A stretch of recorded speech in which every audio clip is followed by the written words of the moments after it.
Hello once again, Star Wars unboxing fans. Welcome to another episode of Darth Tuba Star Wars Unboxing Show.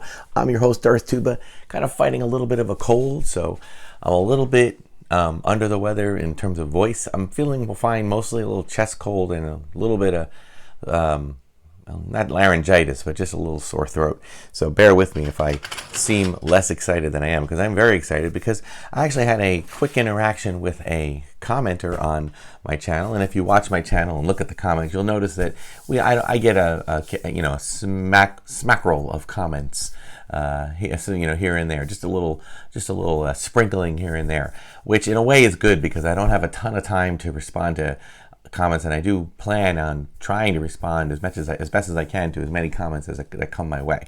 But this one was not just a comment, it was more of a suggestion to review a product that I had not even heard of until this person gave me the go ahead. I hope this person's watching. I don't want to say names because I don't want to give anybody, if you wish me to say your name or the name of your handle, I will happily do that on a future episode, or I'll be happy to comment back to you in a future episode.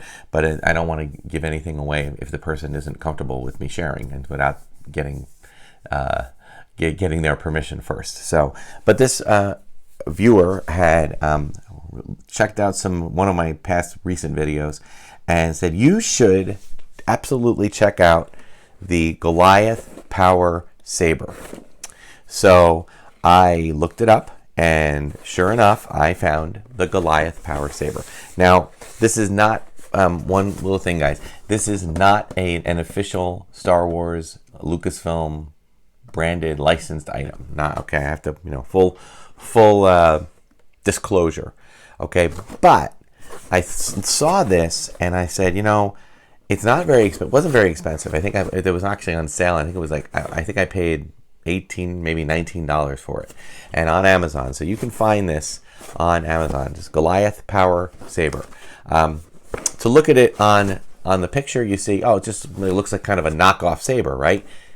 True enough, it does look like a knockoff saber.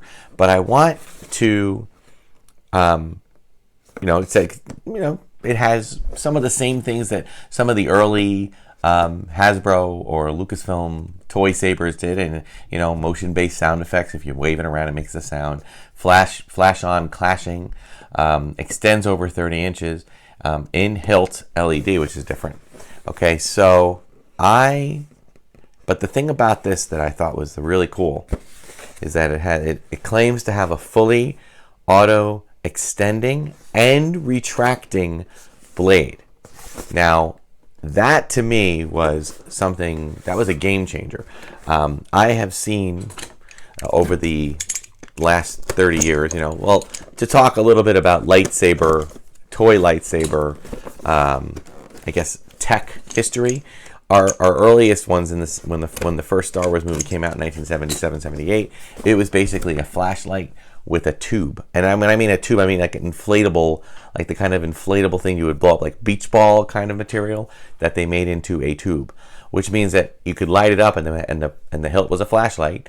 It was a pretty basic design, and you could light it up, and it had a little yellow coloring, so the light would flash into the yellow and look like you were holding a lightsaber. Except when you did anything with it, like even just walked into a room and tried to wave it, it would bend and it wouldn't have any contact. It was no good, nor did it have any sound or anything of that nature.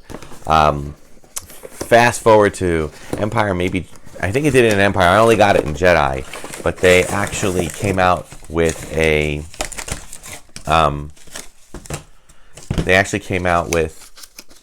just a solid piece of like a plastic tubing, but it had hollow holes at the top, and the hollow holes gave it a whooshing sound. So when you would wave it, woo, woo, woo, didn't light up, nothing like that. That was a step in the right direction. We liked that. That was cool. As kids, we thought that was great. This is what the saber looks like just out of the box. Okay, not bad at all. Looking cool.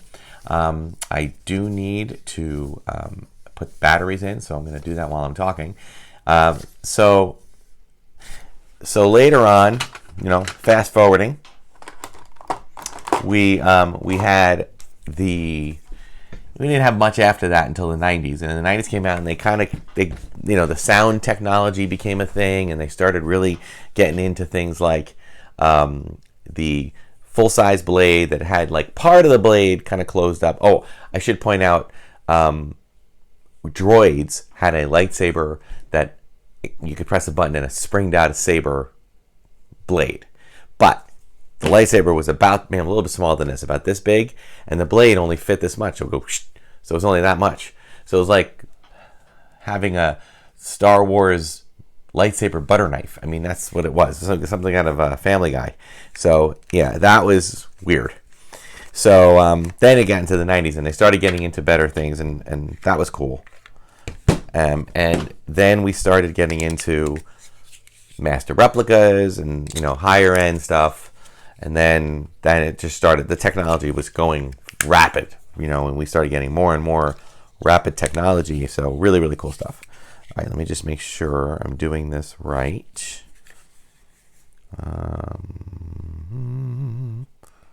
Well, plus, I guess I have to go this way.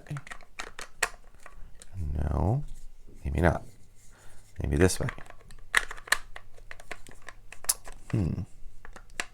Oh, actually, maybe it's this way. That's what it is. Okay, good.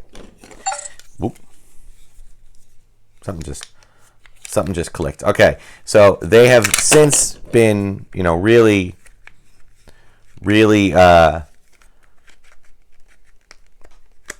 they've been since really going to town with the crazy types of stuff that they've been coming up with. So this is a pretty cool thing. Now, in some ways, it's a step back from, you know, what some of these, not just what Disney's come out with in Galaxy's Edge with Legacy lightsabers and the Savi lightsaber build, which to me are incredible. But there have also been some great other private companies that have come out with other, you know, change color sabers, really bright sabers, you know, very powerful, really good stunt sabers to do work with, things that are a lot more durable than what the Disney group brings. So then we have this. So let's see what we get. All right, power on, power off. I don't know which one is on. I'll say that's on. Let's see if that's on. Okay. Let's see what happens.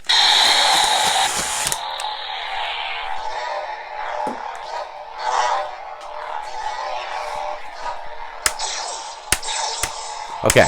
Obviously not Lucasfilm sounds. Similar, but not exact. All right, now.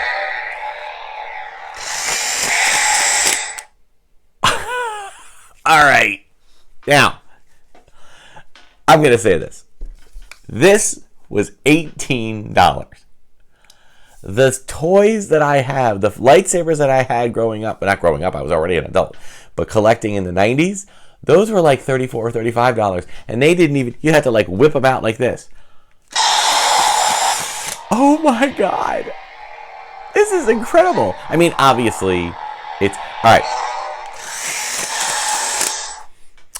It, to me, is very reminiscent of the very first time you see Obi-Wan, or I should say Ben Kenobi in A New Hope, activate. He's sitting there and he just kind of goes, you know, he'll be sitting there and you see Vader, he already has his saber lit, and you see Ben Kenobi, Alec, and just go. That is cool. Now the thing is that these are really sturdy. This is a toy. This is a toy. And they have managed to make this unbelievably fun. Now, obviously, you can tell by the size of the hilt, it is pretty big. Okay, it is pretty big.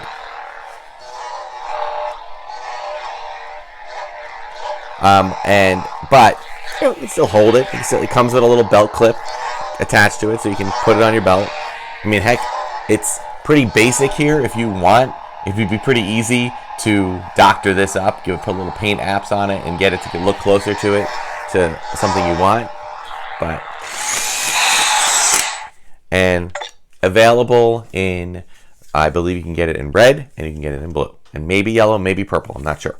So power saber, Goliath power saber. Look it up on Amazon. I get no help from them from doing that. I don't have any kind of I don't have any kind of affiliate with them, but it does come with a cool little stand, so you can put this right here. But how cool would this be? You just take it out, put it on. Now, the only complaint I have on it, and honestly, this is not a complaint. This is not a complaint. This is just an observation, is that you can really hear the motor working in this. It's working hard. I don't know if you can hear it, but it comes out pretty strong. So the motor does have to work hard to get this thing to come out and come back in. But overall, fan-flippin'-tastic. Okay, it does power down automatically. It says if when extending the blade to its full thing, there's an object in the path of extension, the blade will stop and not push through or beyond the object. Once the saber blade has been stopped and the object is no longer in its way, slide the baby. All right, so another thing that I noticed that I think you can do is that you can automatically do that, okay? And it still works. So that means you can stab people. So it's got its own safety stuff built in. All right, so that is an awesome thing, and I feel like, again, this is the box, Power Saber. Goliath is the name of the company. I would absolutely recommend you getting one of these, especially if you're somebody who just, maybe you're not, I mean, if your budget is limited and you don't really know if you can end up with the really nice ones that they have. I can't imagine that Lucasfilm isn't going to go after this company, not litigiously or legally, but rather try to purchase or get or partner with them or do something with them, or if not Lucasfilm, then Disney directly, because I just see this as being the new wave of things. It's going to replace all of the stuff you see in the Disney parks. It's going to, and if they can eventually, if they can combine this with the gentleman who created the lightsaber that they used in in Halcyon, where Rey kind of activates her lightsaber, and they just talked about this recently. He received an award for this technology, and he said it isn't something at this point that you can actually use to fight with, but you can. But she did stand there and go like this, and whew, the thing came right up, and it looks exactly. There was no, like, this one had some lines in it. You can see the plastic tearing in there, and it's okay. If it's a toy, it's an $18 toy, a $19 toy. It's fantastic. All right, but in terms of, like, if this is where we are now, imagine like 5 years from now. I mean, what we're going to be dealing with 2 years from now. I'm excited. All right, believe it or not, that is not the only thing I want to unbox today. This is new. This is not technically Star Wars. I mean, it is, but it's not. It's a kind of an unlicensed thing. Okay, so that will do it for this week's episode of Darth Tuba Stars Unboxing Show. Thank you so much for watching. Check out all my content on YouTube. I have many playlists of all different types of unboxing and Star Wars related variety. Check me out on Instagram and Bluesky and Darth Tuba's unboxing page on Facebook. Thank you so much for watching. Until next time, may the Force and the toys be with you. Sorry, went the wrong way.